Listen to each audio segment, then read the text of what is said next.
AG, what has this whole process been like for you? And like you said, you've been traveling. Where all have you been? Who all have you talked to? And like, what has this been like as you're getting closer and closer to the draft? Yeah, so it's been a great experience for me. I was training out in Pensacola, and it's like a little vacation area, so really wasn't much to do. So it was a great spot for me to just disconnect and go to work. And I mean, of course, I went to the combine. That was a pretty good experience, just being out there with all those guys that I haven't even met for real, and just being able to talk football and build relationships with people out there. So a few teams that I've spoken with is like the Packers, the Broncos, the Lions, a few other teams as well. Do you have any concept of what area, what range you're gonna go in? What have teams told you? What your agents told you? Yeah, so they're saying like 4 through 6. Okay. Mm-hmm. What was this like out here? I mean, it was smooth. I fall back on my training. I already know I was gonna come out here and do good, so I felt great out there running routes. I felt like I could do more too. What did you want to show off to the scouts? Just that I can run intermediate routes, because I've heard that was a concern, but I don't really think it's too much of a concern with me. So just being able to go out there and put that on tape for them. How nerve-wracking was it? I mean, this is it's an interview today. Yeah. I mean, of course you got some butterflies, but just I grew up playing football, so it's kind of second nature to me. And like I said, I just fall back on my training. AJ, what are some of the things you think you can bring to an NFL offense? Yeah, I think I can stretch the field pretty well. I feel like you can put me anywhere on the field and I can get the job done.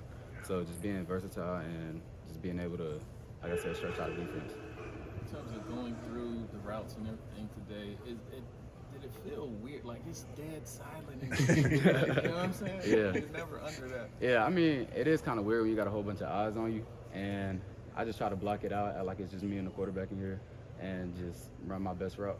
Did y'all have to ask straight? Did he volunteer? Like how did? Nah, he just jumped right in. Like he was all go for us, cause I mean, me and Josh and Dre, we just got that bond. So the chemistry that we have, he knew he was gonna come out here and throw us great balls, and we was gonna catch it. So. Did you talk to anyone before this about what a pro day experience would be like? No, not really. I mean, Coach Moody, that was it. AJ, what stood out about your conversations you've had with teams? Mm-hmm. I mean, all of the conversations kind of fall into the same circle, but just talking about the stuff off the field and just talking about my character and what I can bring to the organization. What have you wanted them to know about you? That I'm a down-to-earth person. It's a lot that people don't know about me, such as like I want to own a zoo one day. People find that surprising, but that's just something small that I've been telling people. Something small. Yeah. You should have told us that before. Yeah, let's talk more about the zoo. What does that look like? I mean, right now I actually got 2 dogs and 2 cats at my house, so I just always grew up loving animals, and that's just me. So does that mean the team mascots at all? Is that something you think about with the future? Nah, not for real. We're talking petting zoo or big time? Like big time, yeah. What were you? Go ahead. You mentioned putting a lot of work into Pensacola this offseason. What did that look like? Yeah. Was that just waking up with the sun, going down when it sets type thing? Yeah, so I know there was like 3 different groups. I'll work out at like 10:30 in the morning, then come back and work out at 3. So it was just training for the 40, short shuttle, all that type of stuff. What were you had kind of quite a journey at UNC with the injuries and whatnot, and some great successes as well. What would you kind of remember about UNC? How do you put into words your experience here in Chapel Hill? Yeah, I'm grateful for the entire experience that I've had here. It was a short-lived experience, but I ain't got no complaints. Everything happened for a reason, and it developed me to be a better man and build character through all my adversity that I faced. So I'm definitely appreciative of everything that's happened. Did it live up to expectations? I mean, you were a big recruit coming out. I mean, Yeah. Coach Brewer recruited you out of Florida. Yeah, I mean, coming in, of course, I wasn't off to the best start because of injury, but through that, like I said, I've learned a lot about myself and just being able to develop my character over time. How hard was it to envision like you would have this opportunity to go to the league when you were sitting on the sideline injured? I mean, it wasn't hard to envision because at the end of the day, I just trusted the process. I knew that the opportunity was going to come at the end of the day. It's just about what I was going to do with it. So I always seen this coming. Antoine, I remember I said to you during the season that you look like you've gotten faster. Like, how are you running now? Like, what has been the best time you've put up lately? And Yeah. I mean, are you continuing to get faster?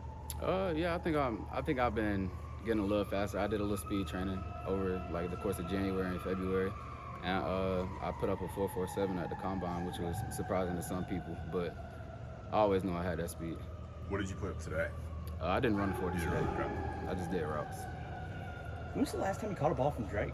From Drake, I've been back in Chapel Hill for about 2 weeks now. So ever since I've been back, we was just throwing. And when we were in San Diego, did you get hurt before in like bowl practices? Is that right? I mean, I just rolled my ankle. It was a little minor roll. It wasn't nothing major though. But you were out there, right? Yeah, I was out there. Yeah. But you got hurt when we were out there? Yeah. Yeah. When you're running routes on air like that, I think people don't really understand what's going on and they kind of laugh at it. Like, what can you actually learn from this? What do you see scouts and people learn from moments like this?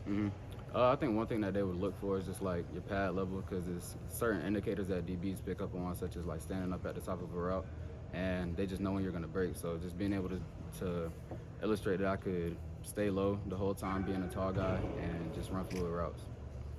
What routes did you run today? I ran slant, curl, speed out, a few crossers, fades, and like a pivot. And where have you been living? Where have I been living? Have you been back home just?